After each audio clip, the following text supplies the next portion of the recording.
대림절 두 번째 주일입니다.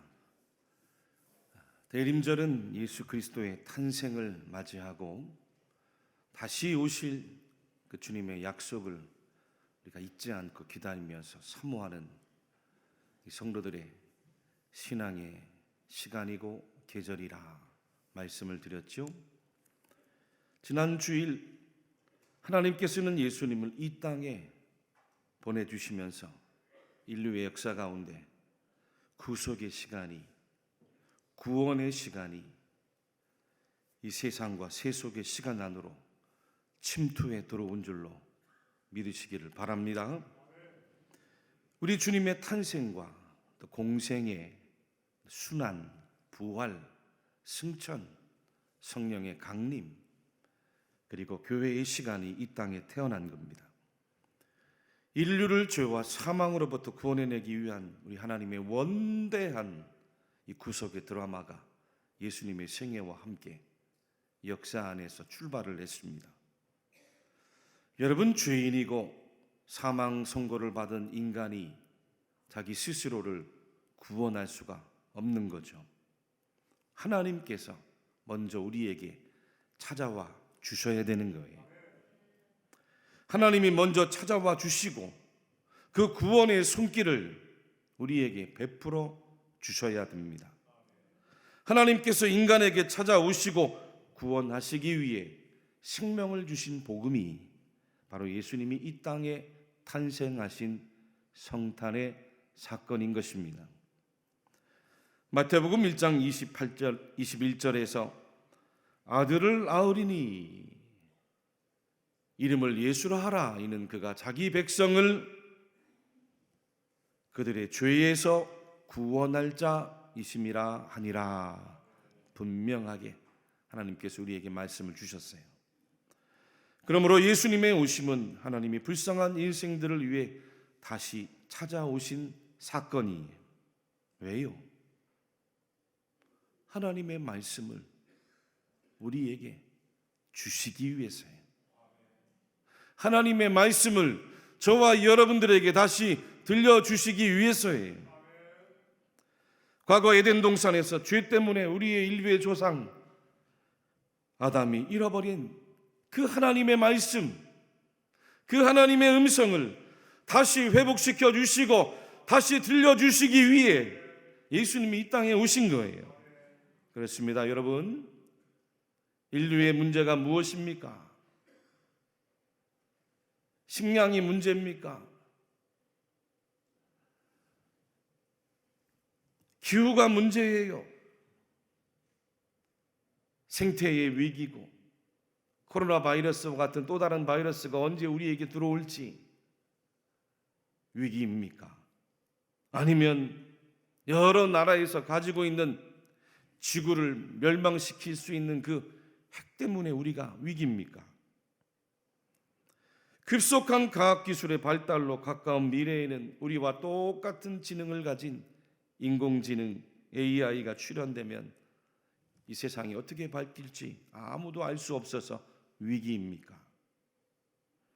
정말로 인류가 당면한 가장 절박한 문제는 하나님의 음성을 잃어버리고 살아간다는 거예요. 하나님의 말씀을 잃어버리고 살아간다는 거예요.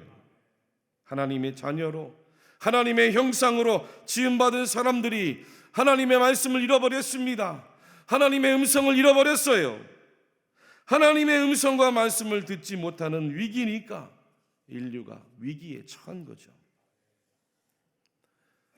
하나님의 생각, 하나님의 계획, 하나님의 섭리, 이 만물을 창조한 하나님의 뜻과는 전혀 무관하게 살아가면서 인간이 만나게 된 모든 재난과 환난과 고통들이 인류에게 찾아왔기 때문이에요. 오늘 본문 시편 107편 10절에서 11절에도 우리 하나님께서 시인에게 다음과 같은 말씀을 주셨어요. 사람이 흑암과 사망의 그늘에 앉으며 곤고와 쇠사슬에 매임은 하나님의 말씀을 거역하며 지존자의 뜻을 멸시함이라. 인생의 진짜 문제가 물질에 있지 않다는 겁니다. 자녀에게 있지가 않아요. 내 앞길이 낙심이 되는 게 아니에요. 건강 문제로 고통스럽고 내 마음대로 내 일이 안 풀리고 막힌 인간관계 때문에 괴로운 게 아니에요. 외롭고 아프고 우울하고 세상에서 혼자 있는 것처럼 내 마음이 절망인 게 문제가 아니에요. 우리들 인생의 진짜 문제는 하나님의 음성을 듣지 않기 때문이에요. 하나님의 말씀을 듣지 않기 때문입니다. 우리 귀가 문제고 우리의 눈이 문제입니다. 우리의 마음이 하나님의 말씀으로 채워지지 않기 때문에 문제입니다. 아무리 힘들고 어려워도 하나님의 뜻을 깨달으면 얼마든지 인생을 살아갈 수가 있어요. 얼마든지 고생도 고난도 이겨낼 수가 있어요. 믿습니까? 그래서 우리 하나님은 오늘도 저와 여러분들에게 부지런히 찾아오시고 부지런히 말씀을 주시는 하나님이신 줄로 믿으시기를 바랍니다. 우리가 매주일 예배 때 마지막 파송 찬양을 부르지 않습니까?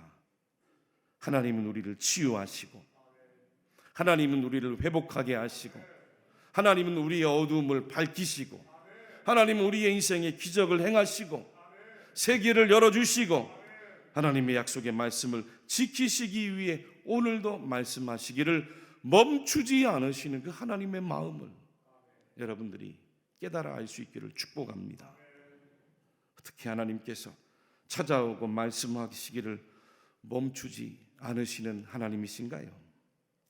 사무엘하 7장 14절 말씀 같이 한번 읽어보겠습니다. 시작. 나는 그에게 아버지가 되고 그는 내게 아들이 되리니 그가 만일 죄를 범하면 내가 사람의 매와 인생의 채찍으로 징계하려니와 말씀하셨어요. 오늘 시인도 107편 12절에서 14절에 동일한 노래를 하나님 앞에 증언하며 찬양합니다. 12절부터 14절 말씀도 같이 한번 천천히 한 목소리로 읽어보겠습니다. 시작. 그러므로 그가 고통을 주어 그들의 마음을 겸손하게 하셨으니 그들이 엎드러져도 돕는 자가 없었도다. 이에 그들이 그 환난 중에 여호와께 부르짖음에 그들의 고통에서 구원하시되 흑암과 사망의 그늘에서 인도하여 내시고 그들의 얽어맨 줄을 끊으셨도다. 아멘. 그들의 얽어준 줄을 끊어내셨도다. 믿습니까? 여러분들의 인생에 얽어매임이 있습니까? 하나님의 말씀을 보내셔서 그 얽어맨 줄을 다 끊어내시는 잘라내시는 우리 하나님이심을 믿으십시오. 꽃꽂이 하는 분들의 이야기를 들어보니까 이 꽃을 오랜 시간 보기 위해서 이 꽃줄기를 자르는데 일직선으로 자르지 않는데요. 대각선으로 자른다는 거죠. 우리 교회도 매주일 강단에서 이렇게 아름답게 화초로 봉사해 주시는 꽃꽂이 팀이 있는데 아마 그렇게 하리라고 저도 생각을 합니다. 이 꽃줄기를 일직선이 아니라 대각선으로 자르는 이유는 꽃줄기의 물을 흡수하는 면적을 가능하면 넓게 하기 위해서죠. 그래야 싱싱한 꽃을 오래 볼 수 있지 않습니까? 만약 병에 약한 꽃나무일 경우에는 대각선으로 자를 뿐만 아니라 그 자를 부위를 불로 태운대요. 불로 지지는 거죠. 불로 태우면 물을 흡수하는 힘이 강해지고 또 불순물들이 그 줄기 물관에 끼어서 그 모세관 현상을 방해하는 것도 막고 부패하는 것도 막아준대요. 병든 꽃도 과감하게 잘라내지 않으면 꽃은 금세 시들어버리고 주변의 꽃들까지도 질병이 옮겨가면서 어려움이 생기는 거죠. 그래서 정원사분들이나 꽃꽂이 하는 분들이 이 꽃나무를 가지고 언제 줄기를 잘라내고 언제 꽃잎을 잘라내는지 그 잘라야 할 때를 잘 아는 것이 가장 중요하다는 거예요. 사랑하는 교회 여러분, 꽃나무 하나에도 줄기를 자르고 불에 태우고 싹둑 가위질 할 때가 있는데 하물며 우리 인생입니까? 사람도 하나님께서 고난을 주셔서 줄기를 자르고 불로 태우고 과감하게 가위질 하실 때가 있는 줄 믿습니다. 괜히 하나님께서 여러분들에게 고난을 주시고 고생을 주시고 고통을 주시는 게 아니에요. 여러분들의 인생의 줄기를 자르고 불로 태우고 가위질을 해서 하나님 앞에 겸손하게 하나님의 말씀을 듣고 살아가라고, 하나님의 음성을 마음속에 듣고 살아가라고 하시는 하나님의 뜻이 있다는 거예요. 하나님 앞에서 엎드리지 않고 세상의 욕망과 정욕 앞에 엎드리고 살아가는 사람, 성도, 하나님께서 지금도 잘라내시고 불로 지져내시고 가위질 하셔서 하나님 앞에 엎드리고 살고 기도하며 살라 하시는 하나님의 뜻이 있음을 믿으십시오. 하나님의 자녀가 말씀에 귀를 기울이고 그 말씀에 순종하면서 여러분들의 영혼을 해하고 병들고 오염시키는 그 죄의 줄기를 다 잘라내는 고난과 고생과 고통의 뜻이 있는 줄로 믿습니다. 그래서 하나님 마음에 합한 자라고 칭찬받았던 이 다윗 같은 사람도 시편 119편에서 뭐라고 고백합니까? 고난 당하기 전에는 내가 그릇 행하였더니 이제는 주의 말씀을 지키나이다. 고난 당한 것이 내게 유익이라. 이로 말미암아 내가 주의 율례들을 배우게 되었나이다. 이 말씀은 나의 고난 중에 위로라. 주의 말씀이 나를 살리셨기 때문이다. 나의 고난이 매우 심하오니 여호와여 주의 말씀대로 나를 살아나게 하소서. 이 시간 여러분들에게 축복합니다. 하나님의 말씀이 여러분들의 영혼을 다 살아나게 하시기를 축복합니다. 어느 시인도 인생들에게 왜 고난이 찾아오고 고생이 찾아오고 고통이 찾아오는지, 그 가운데 우리 하나님께서 자녀들을 어떻게 구원하시는지 노래하며 증언했어요. 17절로 21절까지 말씀을 같이 한번 한 목소리를 읽어볼까요? 시작. 미련한 자들은 그들의 죄악의 길로 따르고 그들의 악을 범하기 때문에 고난을 받아 그들은 그들의 모든 음식물을 싫어하게 되어 사망의 문에 이르렀도다. 이에 그들이 그들의 고통 때문에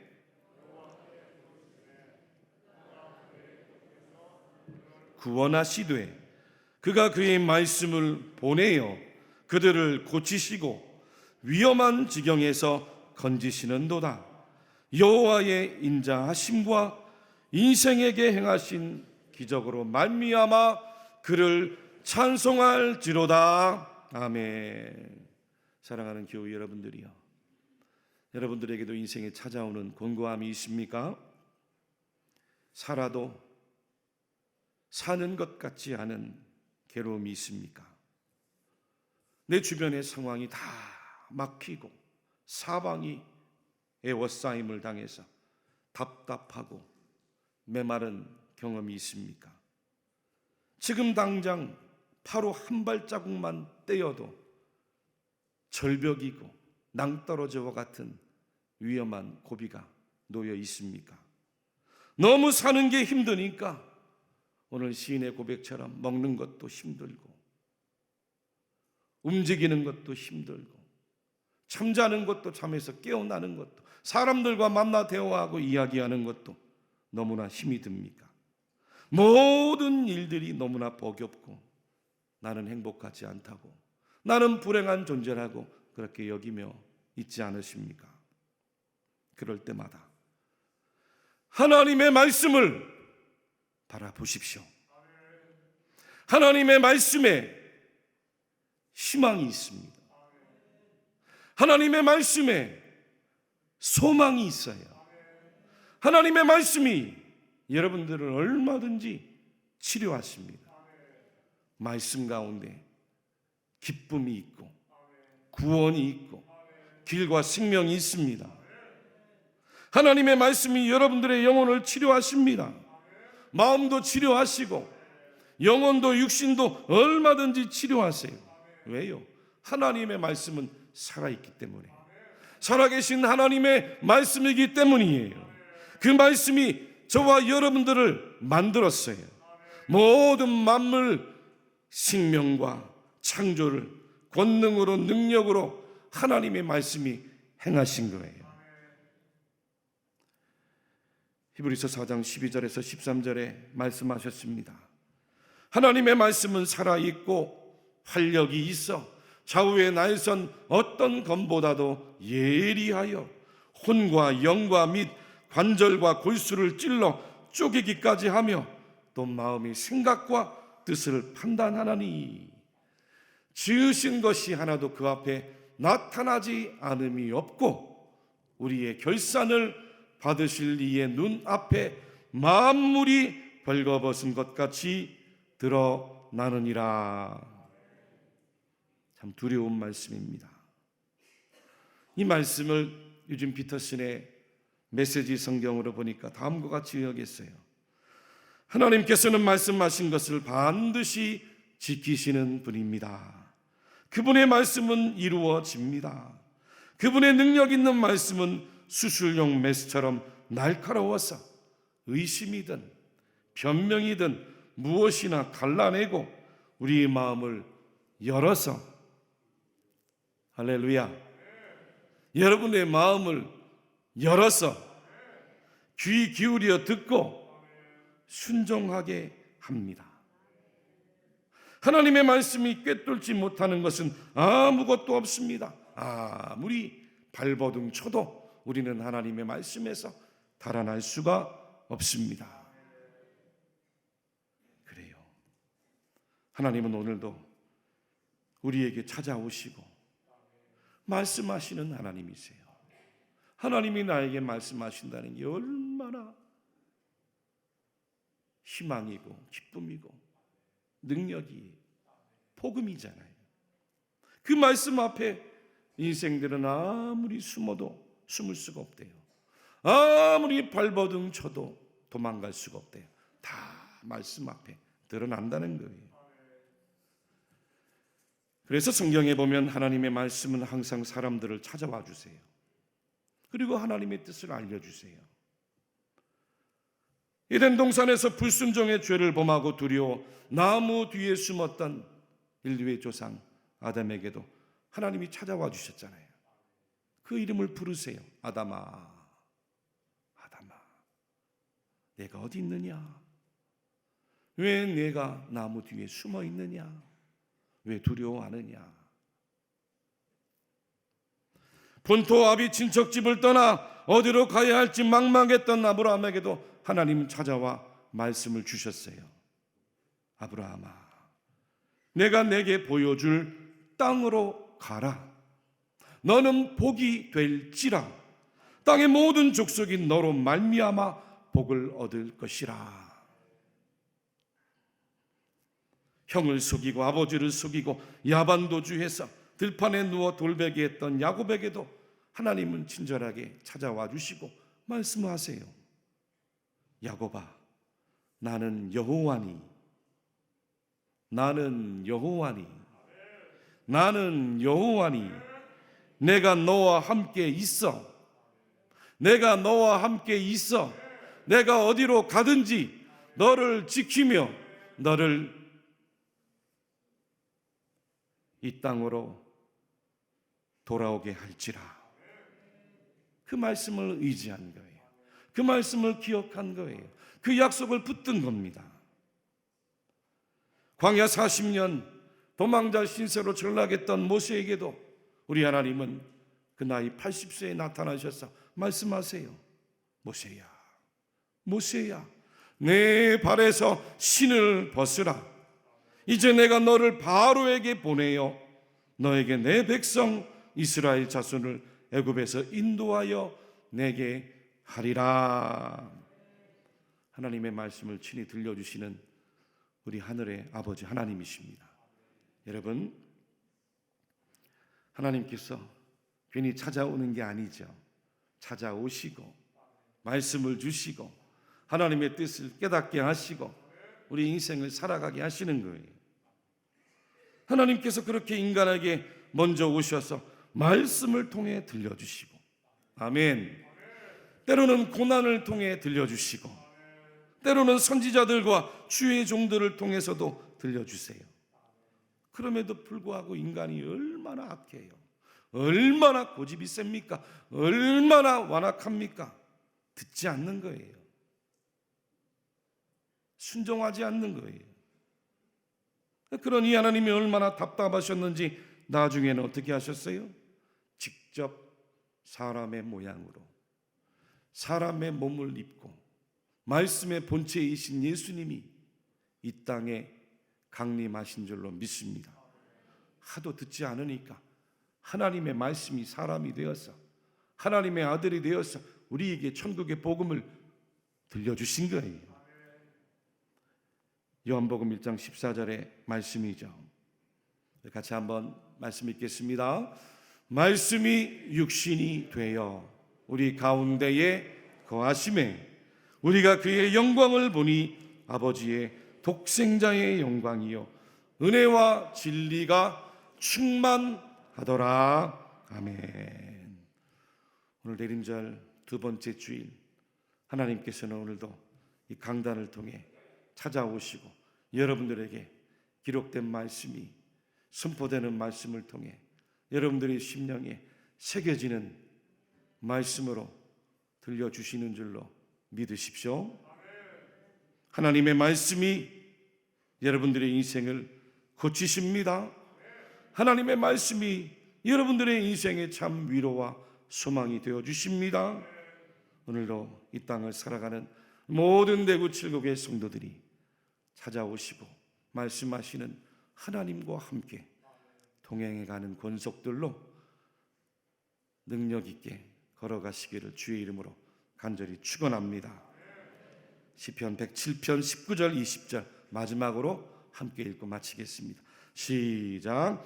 이에 그들이 그들의 고통 때문에 여호와께 부르짖으매 그가 그들의 고통에서 그들을 구원하시되 그가 그의 말씀을 보내어 그들을 고치시고 위험한 지경에서 건지시는 도다. 아멘.